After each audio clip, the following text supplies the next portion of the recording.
Out of here, starting another Demerito Game Dev stream. It's been a little while since I've last been on, a little over a week, I think. Didn't want it to go that long, but things got in the way. I spent most of the week heavily doing research on game design and puzzle design and various things like that because I know it's going to be kind of an integral part to our Gopher game we're building. Particularly because I want to see if I can get a good mesh between um, puzzles and adventure. I don't want. I originally started off with this idea thinking that it was going to be very puzzle oriented. Like each screen would be its own puzzle, and then you could move between screens and move between sort of puzzles itself. I'm still mulling that over, but I'm kind of leaning more towards adventure now at this point. Um, I just there's something about adventure games I like, and that's really where a lot of my passion lies. I love like Jake and Dexter. I thought that was the precursor Legacy. I thought that was perfect. When they went into the second and the third games, a lot of people liked that, but I thought when they added the gun mechanic, they really kind of destroyed the series a little bit there because part of what made it so much fun was the fun platforming mechanics and how the puzzles integrated together with each other. You do a puzzle over here on the left, and an hour later it would actually affect another puzzle later on down the line. Just the integration of puzzles, and I'd really like to sort of get that. Maybe I can't get it to that exact level, but I would like puzzles to I mean, it'd even be cool if I could get inner world puzzles or something like that. That would be kind of a cool idea. But so I've done a lot of research on game development, game design stuff over the last week, and I wanted to share some of that with you. I created a blog post about it on demeritostudios.com. Here, I'll bring it up real quick. If we go over here.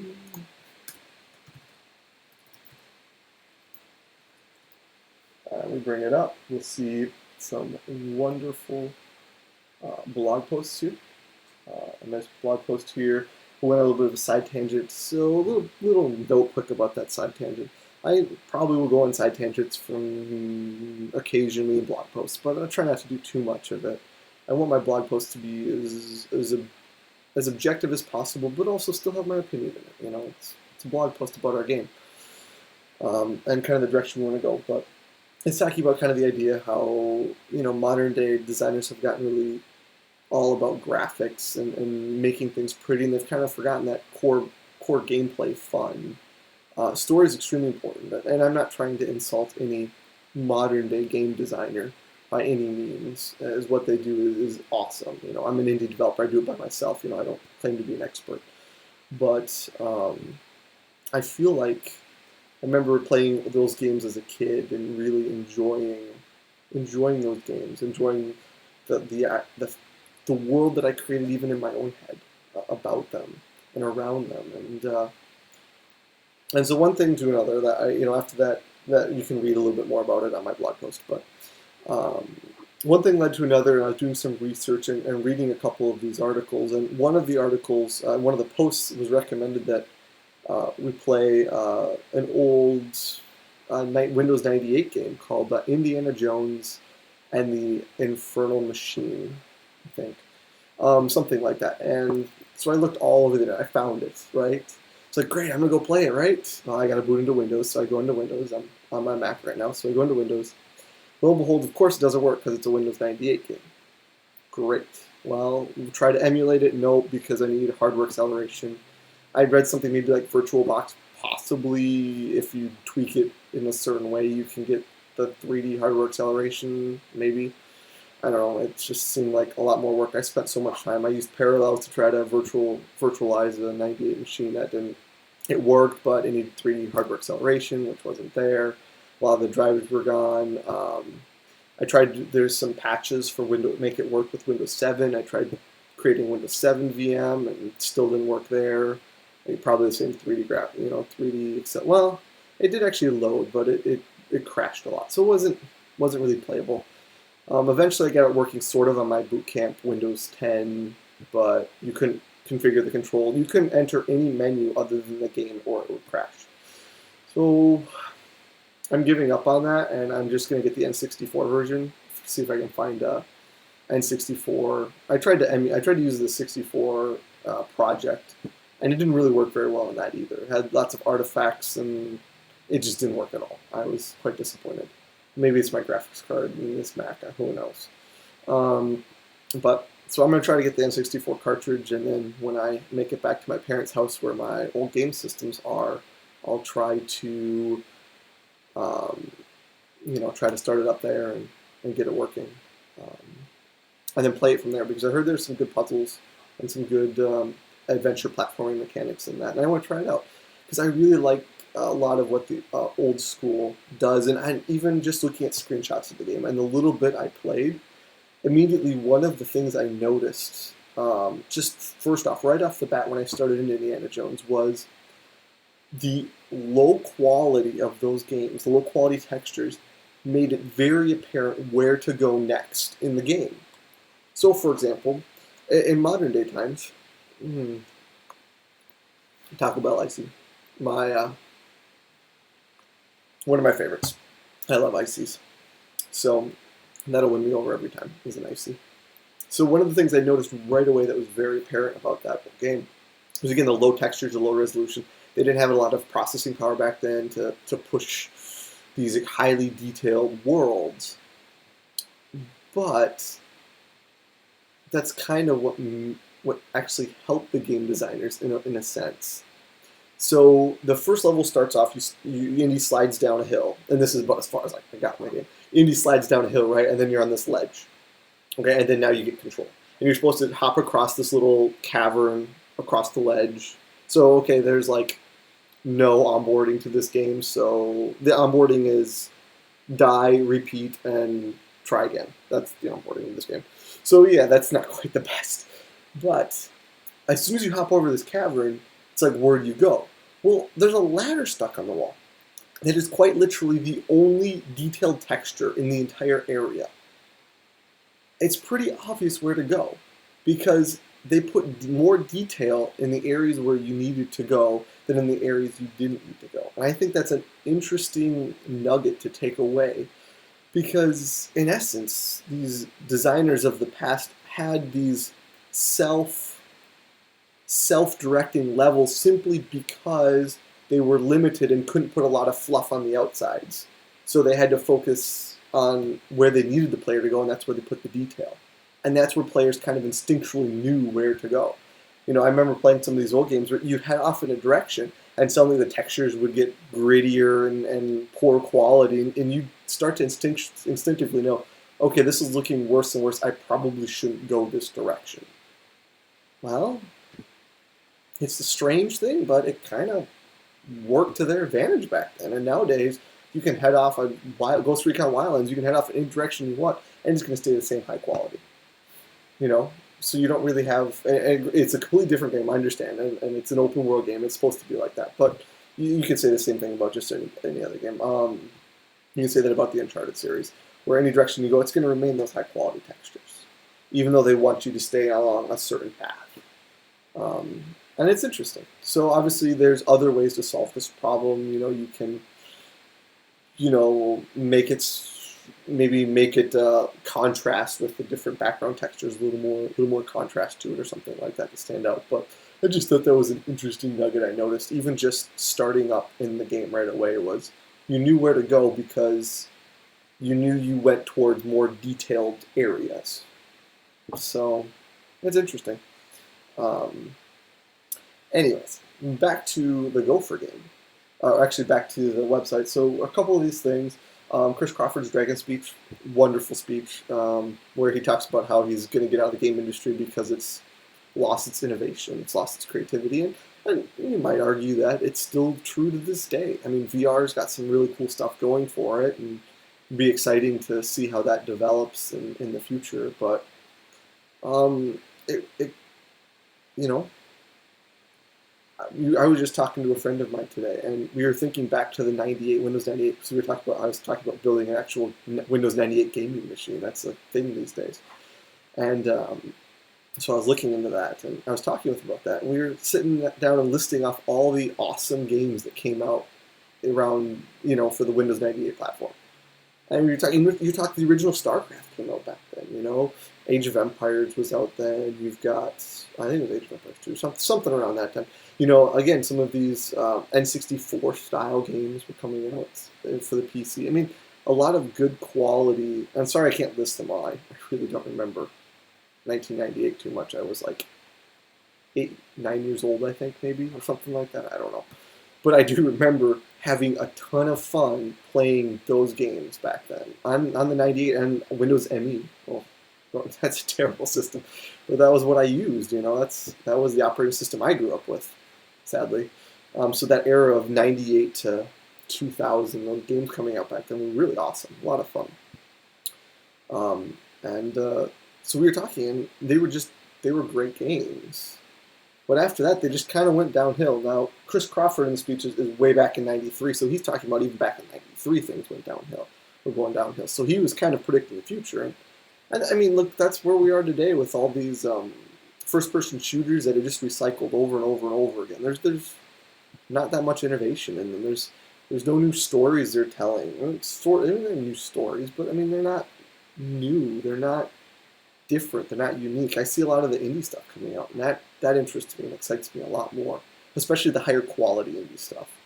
And so yeah, so he's got a good speech there. He talks a lot about how we need to perceive. One of the things he talks about is how a lot of the games were object based, and we needed to focus on more character and person based. And I think games have come a long way in that direction. But I still think even he had a much greater emphasis on it back then than even nowadays. Look at the whole Andromeda, Mass Effect Andromeda, whole fallout there. They just had tons of cutscenes. I'm not blaming them. I know it was a massively huge project, and you couldn't touch every single one of those scenes. But it comes down to the focus. Where was the focus of where they wanted to go with that game? And it wasn't on the cutscenes. They did a great job trying to get the most pads, but maybe they got overworked. I don't know. I wasn't there. I'm not trying to criticize them. I'm just pointing out Chris Crawford back in 1993 is talking exactly about this stuff. And here we are 20 some years later, still struggling with it. I think he must have been onto something.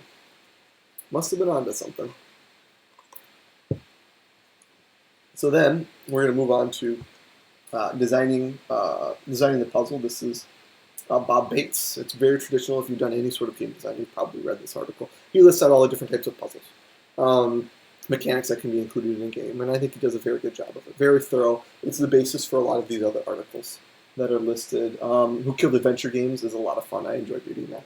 Go read it. I won't tell you what it's about, but just go read it. It's short, it's quick, and it's kind of funny. I enjoy it. It has to do with if you know anything about adventure games, the cat hair mustache joke.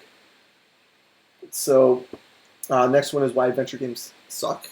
Well, I think the quotes here sum it up, pretty nicely, is that he's trying to prove the point that these puzzles that are built into these games, when this was written and even still now, is that they weren't relevant to the story.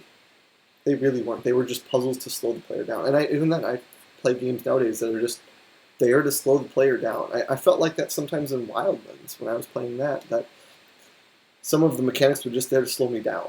There wasn't enough diversity. And I understand they're trying to save some of the stuff for their season pass and DLC stuff. But just didn't feel like there was enough diversity. There was a lot of it. Don't get me wrong. I loved the landscape. There was tons of diversity in the landscape. They nailed that. Just beautifully nailed that.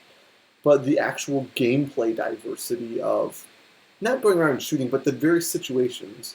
I liked a lot of the different situations they did put you in with some of the mining tunnels and some of the really cool stuff and the ways they allow you to approach the situations. But it did get repetitive. Oh, there's a helicopter you gotta go steal and run off with, or there's a airplane you gotta go steal and run off with, or there's a truck that you gotta go capture. The trucks were kind of cool. They did some variation with added helicopters or heavy-duty armor, different things like that. But I think they could have made that a little more diverse. Maybe instead of doing trucks, you have to chase down a boat. They're boat chasing or something like that. I don't know, something cool like that. Who knows? But they could have added a little more diversity to that, to that type of thing. Find the Sicario. Maybe they could have done one where you had to capture the Sicario and take him to a certain place and lock him up or something. Take him to prison, do whatever. There's a lot of different routes they could have gone. But that's what I mean by that diversity is every province had kind of the exact same side missions. And some of that was intentional, but some of it wasn't. And I think the story itself was great. I think they did a great job with the diversity on the story side. But the side missions really got a little repetitive, I think. So, but I'm way off on a tangent. Let's get back on subject. Application of puzzle theory. Great read. This builds directly on top of Bob Bates' article. And it just takes it and applies it. Applies a lot of what he said. Very, very good read. Loved it a lot. Then there was designing and integrating puzzles into action adventure. This I marked even on here. This is a must read. It did a great job. It focused on, what did I say? Focuses on a few core types of puzzles that the author thinks fits really well in adventure games, in action adventure games. And he kind of goes through why they fit in the various genres that they do. It was just a really helpful article. There's a reason I put a blog post up about this, because I plan to revisit them still. So, because I read them, but I have to absorb them. So I'll be referencing them and coming back to them many times. If not puzzles, what? Another great take by Jack Allen, who talks about the idea of maybe puzzles are the wrong solution for the problem at hand. Sometimes they're great. He's not arguing that puzzles shouldn't be used. He tries to, but then recognizes at the end of the article that they have to be used. But for certain reasons, for establishing short-term goals for the player, for helping pace the game.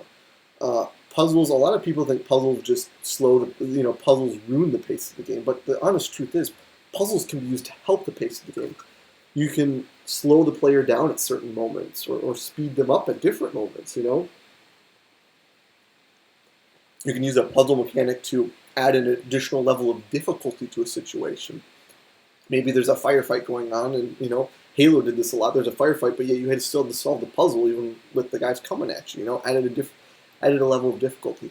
Puzzles can actually add to the pace of the game, I believe, and so not in necessarily pushing it forward faster, but in slowing it down. It's like a theater. There's a reason the dramatic pause exists. It's to slow the pace of the game down to prepare the player for something that's about to happen. In speech class we talk a lot about timing and emphasis, and where you want to, how you want to phrase things, and where you want that emphasis to fall. And puzzles can be used like that. Puzzles can be used as an emphasis of slow the player down. They just went through a really, really hard section, lots of pacing, and now just slow the player down. Give them a little bit of a break. And then use that to drive them into another encounter, another excursion, or then have the puzzle itself lead to the excursion. Who knows? But puzzles have a very definite benefit. But also, as he argues in this article, it really depends on the type of puzzle. If you're in an action game that really isn't a pure action game, it's not really about the puzzles. So if you put a lot of slow-paced puzzles, you ruin, because action is all about movement. And so he talks a lot about movement puzzles in there, and the idea of they have to be extremely simple to not ruin the fast-paced nature of an action game. Whereas you've got adventure games where it's more about the puzzle. It is pure puzzle. It is solving. It's a slow-paced game. And you've got action-adventure, which tries to combine the two, which is what we're trying to create here, where you have these movement puzzles, which are allowed to continue the pace of the game, but then you can have these other puzzles that slow it down, that help pace it out. And so that's one of the things I really want to try hard with this Gopher game is to figure out a way to keep the flow of the game going in a certain way. And what I mean by certain way, great, lots of generic terms, is to, I want it to feel relaxing to play the game. But at the same time, I also don't want it to feel so relaxing that they want to stop because they're bored. Too much relaxing can cause the player to get bored. But then too much repetitive action can cause the player to easily get burned out of the game very quickly. So there's got to be a nice balance. So I want to find kind of the parts of the game I want to push the player forward and make them fast, so I can do like time-based puzzles and use that as a way to um, speed up the gameplay, or I can use more thinking puzzles to slow it down in certain parts, where I want the player to slow down. I want the pace of the game to slow down, not because I want a level to take longer, but because that's where it fits in the story. That's where it fits in the adventure. So adventures aren't all action. They do slow down at different points. So even Indiana Jones, if you watch those movies, you're just watching it on Amazon Prime. Just watch the first one. They have the slow parts, where they do more dialogue, more story, but then lots of action, lots of adventure. So um, puzzles, what are they good for? Um, is pretty much what I just talked about, where the puzzles need to fit what you're playing, what you're making. That first quote I think sums up the whole thing quite nicely. How does we need to start? But I think that simply asking the question, how does this puzzle serve the overall experience? Is bound to be a good start. How does it serve our experience? Does it push the speed and the pace of the game forward, or does it slow it back down? We need to consider that when we're designing and building these puzzles. Again, I'm by no means a puzzle expert, and I talk all about this stuff, but now I actually have to apply it. That's the hard part. I can read it all day long, but learning to apply it, that is where the mastery comes in, and that's why I'm certainly not even a novice level yet, is we're going to start applying this, which hopefully we can start doing a little bit today. And then I got some other links that I didn't actually read, but I plan to read from Frictional Games. They have a lot of great articles, high-level storytelling, goal storytelling, puzzles and horror games, which is a huge series. And while I'm not making a horror game, and I'm not actually that big of a fan of horror games, uh, puzzles are in every game, and it doesn't matter which game you play. You got to study it. You got to learn it. So reading these articles would be a great benefit to read puzzles. That's just some of the various parts. Then there's also this adventure to game developers. It's on the Wayback Machine. It looks like it actually it has a lot of good content. If we go into features, and then we can see all these different articles and various posts and stuff. I mean, it looks like it's a pretty popular site, but it went away. So we have to use the Wayback Machine to look at it. But yeah, so I think it'll probably have some good. I think it's 2012. Looks like it has some good content. So and the reason you say, why are you looking at this outdated, expired site? Because, as I said in my blog post, I think some of these old school, these older style designers were really quite very brilliant because they had so little to work with. They had to find the fun in everything, and if they didn't, their game was going to fail. So, um, so that's that one. And then there's this mathpuzzles.com, which I haven't even looked at yet, and I don't know how applicable it will be, but it looked interesting, so I put it in. So that's that. Now we're going to get on and talk a little bit about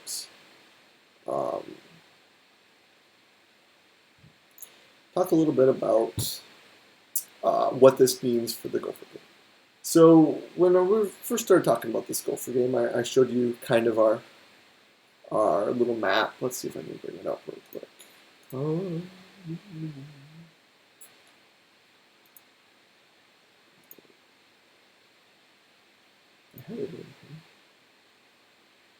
Oh, you know what? It's in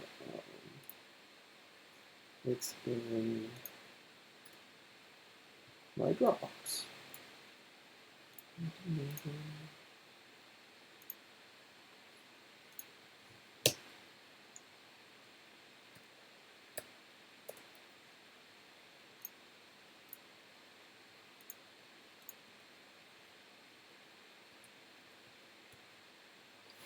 Okay, so we got my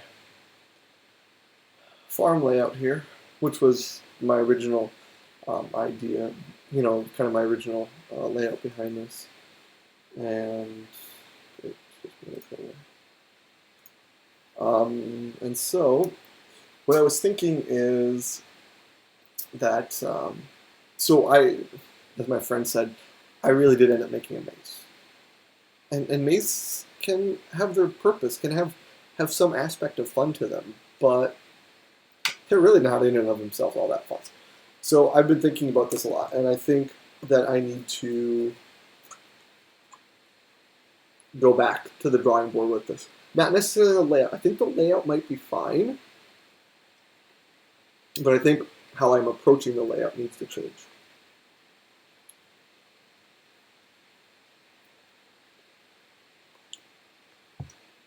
And quite honestly, how I'm approaching the whole game, I think, needs to change. So, I originally stated that I was going to approach this kind of as, this family reunion idea, and you could go out. I think actually what I want to do now is maybe change the story a little bit. And welcome to Indie Game Dev. Things change a lot, and hopefully for the better, but not always. So I'm going to change the story a little bit. I think it's going to be something more along the lines like,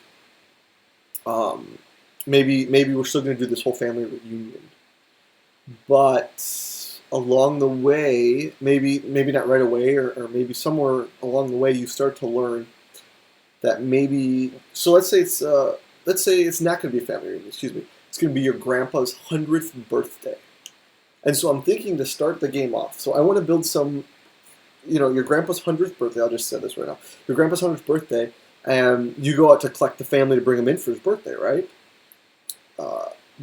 And he's like the oldest gopher in your clan or your group or whatever. And as you go on this venture to bring people in, you start hearing whispers and start learning that someone wants to take your grandpa out. I'm thinking that could actually be kind of fun. And so your goal is to actually kind of figure out who it is and create a little mystery on it. So we've got this global goal of not just round up your family, but as you're rounding up your family, figure out who wants to knock your grandpa off. Your grandpa's the oldest in the clan, maybe the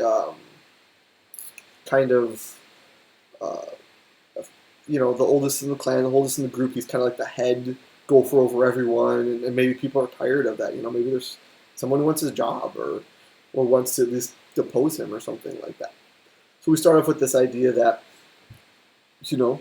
you love your grandpa. He's been around there your whole time, and that's where I kind of want to get into it, because I'm thinking maybe the first level with this farm level is actually you as a young gopher with your grandpa, and maybe we can do something like your parents die or something like that. Who knows? But your grandpa raises you, and you become attached. Create an emotional connection between you and your grandpa. Like maybe you watch your grandpa go through some hard times. Maybe you watch your grandpa lose your grandma gopher or something like that. And you see him sad and sorrowful, and you try to help him. So kind of building this, kind of almost like what Pixar does in a lot of their movies, Up. You see this entire life story of him and his wife, their entire life story in just a couple seconds. I mean, it's a wonderful beginning. They pull it out perfect. So almost something like that. Maybe the whole first world, or at least a majority of the first world, is you as a young lad watching your grandpa and helping your grandpa and working with your grandpa to build that rapport. And then a number of years go by and you grow up, and it's approaching your grandpa's 100th birthday, and suddenly someone wants to harm your grandpa, and you're just like, what? Why would someone want to do that? And so you're kind of protective of him because he's old. He's 100 years old. And someone wants to harm your grandpa, so you're kind of protective of him. You feel like, the places have swapped. At the very beginning when you started playing this game, your grandpa was the stronger one, the protector. And now kind of the idea of the places swapped. And so you use different clues throughout each world to figure that out. I kind of like that. I think I'm leaning that direction right now. It opens up. It leaves me to build as many worlds as I want, because I can go out and invite as many gophers, but at the same time, I can then finish the story. I can finish what happens. and I do want this game to be finished. I don't. That was the one thing with the reunion was okay. So what happens when I'm done building worlds? Okay, now everyone gets together and there's a huge family reunion. There's no end to that plot. It's too open, and so I want to do something that's more story driven. That's got a little bit of a story to it, a little bit of a totality in its goal.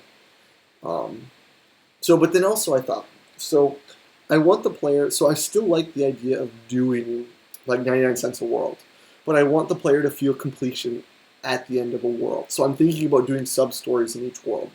So each world will have its own little story, and then there'll be the overarching grandpa story. The overarching grandpa story really starts with when you first download the game, the first world or whatever's free or whatever, and you download it and you start to learn about your grandpa and you build this attachment and then suddenly sends you off in the world and using that as a kind of a catapult to, I kind of want to buy the next level and see what happens.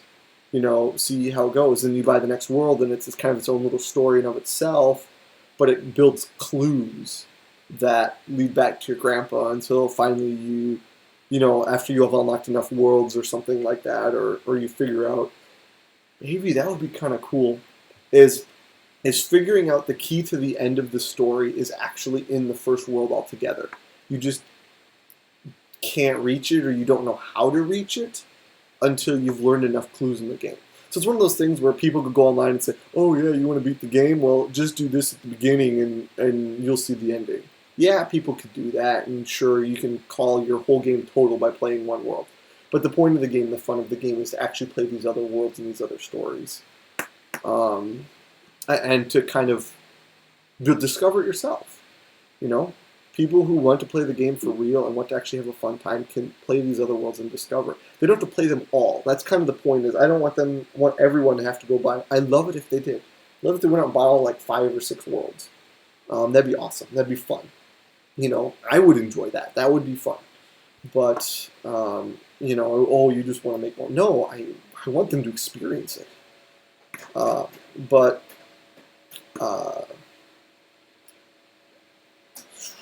So, 1 second. So I want them to experience this. I'm just going to text my wife and tell her I'm streaming. I forgot to tell that.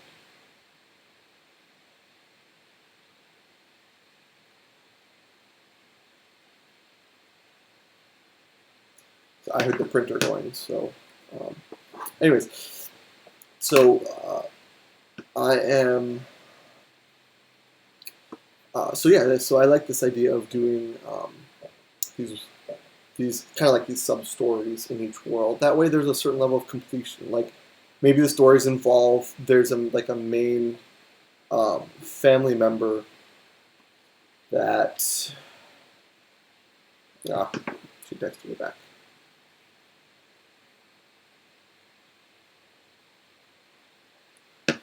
So maybe there's like a primary family member. Maybe you go to these different areas and there's like a head family member, maybe, who maybe they're missing in one world, and so we can have a story around finding them. Or in the next world, they're there, but there's a big disaster that's about to befall them, and so you have to go solve the disaster, fix the disaster, or something like that. I could come up with these little mini stories that encapsulate each world that can be a complete experience. So that way, if the user pays 99 cents for another world, they get a complete experience out of that. But at the same time, they don't have the full experience because they technically do still have the full experience if they can figure it out, which hopefully they can, but if they can, great. But, the full experience is in actually playing all of the worlds. That's the full experience. And obviously it does cost money, that's fine, no big deal there. People pay for really expensive things. I was looking for that Indiana Jones game for N64. GameStop is going to charge you $30 for it. $30 for a 20-plus-year-old game. That's just how it is. It's fine. We pay money for things. I bought this. I bought this icy. It's going to last me a couple hours, and it cost me $2 practically. Like $2.50 or something. So if we're unwilling to pay $6 for a game that could last us, a couple days of play, assuming you don't play it all in one go. If you play it all in one go, maybe a couple hours. Kind of cheap. But anyways, This isn't a rant about monetization. This was just me saying that the full experience is what you pay for, but you still can enjoy a bit of the experience. Because I'm not about, I love to make some money. I'd love to start a company with this, get Demerito really off the ground, get some more employees, and to build more cool experiences. But it's not about that. It's about sharing an experience with other people, with sharing an experience that they might enjoy. So that's what it's really about. So how are we gonna change this level a bit? How can we go about adjusting this so that it's not a maze you get out of? So one of the first things is, I think in each level, we might start you off with your ability. Instead of you having to go discover your ability, you start off with your ability. And the first ability you start off with, or maybe not like start off like immediately, but you get introduced to it very, very quickly. So like you start in your first section here, and you catch some gophers, and then as soon as you cross the bridge, you meet another gopher, and they're like, hey, I bet you can't follow me, or something like that, and he goes and digs under the fence, or whatever, so that you can go and dig under the fence. Now you know how to dig. So you can go throughout this entire area, pretty much. Obviously there'd be some areas we block off. Maybe we block some areas off with boulders, or, with something. Block the areas off. Or maybe not. Maybe we don't introduce the ability right away. Maybe we just leave them open to a lot of areas except for some specific ones, and we let them get the gophers. But right now, I'm already having a problem because I'm starting off with puzzles and with gameplay ideas instead of starting with some story. So, my wife just texted me, wants me to come make dinner and eat, so I'm going to go do that. But maybe we'll be back on later on tonight. Otherwise, I'm going to start thinking up some story ideas, and probably will be back on later on tonight to start talking over some story ideas, some ideas for how to make this farm, like I said, the goal of this, I should probably write this in big letters, is to create, the goal of this world is going to be to create a bond between you and your grandpa. That is the whole goal of this world. Nothing more, nothing less. How do we do that? Maybe I do a time-based idea where each world, like in this particular world, you age. Not like in real time, but like how Firewatch did it every couple days. So day one, you're youngin', you're out playing with your friends, you got to go round them up and bring them in for dinner. Simple, easy, quick, great. You bring them back to go for home for dinner. Second, 1 year later, you're out and your grandpa comes and says, help cut some wood, and you have to make zigzag patterns in the wood or something like that. Or you cut the wood by running across a log or something like that. And then another guy says, hey, I bet you can't follow me, and then he makes a zigzag pattern in the wood or something. And then you can kind of like make zigzag patterns in the wood with your gopher. I don't know. Something like that. So you're building a rapport, and your grandpa's like, hey, could you go cut some, could you... Or maybe your grandpa's the one cutting the wood, and you're watching, and you're helping, push them around or stack them or something like that for him. So you're watching him be the strong gopher cutting this wood. And then it'll go 5 years later, and now you're like a teenager, and your grandpa's like, come help me with this, and your friend comes and tries to come help you with something, who knows, some idea, some story, and your friend comes in and says, hey, come play with us, and you can make a choice, you can go either direction, obviously the hope is that you go help your grandpa, but, maybe you go with your friends and your grandpa combines, or, go help for your friends, and then your friends say, hey, gotta go, why don't you head on home or something like that, and you drag yourself back home, and your grandpa looks at you, and you just kind of tell he's like disappointed, and you maybe do some, I don't want to say facial expressions, it's kind of top-down game, but maybe through some text or something, disappointment, or just a way of communicating sorrow. Maybe have like a slouchy type of an idea, some way to express that. Again, I'm talking, these sounds like countless hours of work. I'm not even liking how much work I'm creating for myself right now. But the idea is to actually draw out a little bit of a story here. So, make your grandpa very disappointed in you for not helping, but, he's not going to get angry at you. You're a teenager, but, yeah, I don't know. He's just disappointed. You can tell. So we start to build a little bit of an emotional bond here. And so that's kind of the stuff I want to do with this first level. And maybe that's the whole goal is you're going to start off here. I guess you can't see my finger. You start off in this area here, and then every task that you do for your grandpa or your grandpa needs help with, it leads you a little farther around the farm.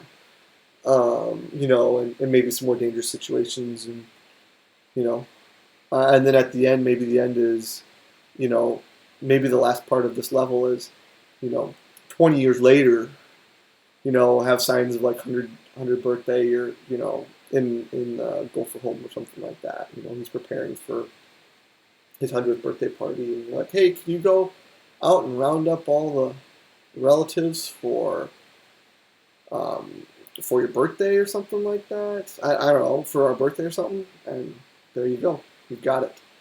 And now you've got your overall goal. And then as you go out to round up these, as you move on to the next level, you start to, or maybe as you head out, you overhear some of your old friends talking about, I heard someone wants to get rid of Grandpa, at this party, or just a little hint, not something large, not something huge, just a little subtle hint. A lot of the adventure games of old, that's what they did, was these subtle hints, and sometimes they were too subtle. But a subtle hint to that there's a little bit more to the story than just rounding up your cousins or your relatives for the birthday party. I don't know. We'll see. We'll see if I'll be back on or not. I'm a huge hockey fan, so I'm excited about the Stanley Cup. I'm a Wild fan, obviously, if you see from my last video of my Wild shirt. And they're playing absolutely terrible. Well, they're playing good, just Jake Allen is playing better, let's be honest. But regardless, I'm excited to watch the Preds game because I'm not a big Blackhawks fan because they've knocked us out of the playoffs like 3 years in a row, and I'm tired of... So I'm really cheering against the Blackhawks right now. But we might be out of the playoffs before them, so I guess it really doesn't matter if we're out and they're out, but whatever. We'll see. But yeah, that's kind of my a little overview of all the research I've done last week and kind of the direction I think I'm starting to move with this, and I really like it. I really like that it feels like a sense of completion in each world that we're going to create, but also a totality of the story that's a little bit more interesting and engaging than a family reunion. So, but yeah, that's just some ideas right now. Hopefully I'll be back on later on tonight. If not, maybe tomorrow. So, see you guys.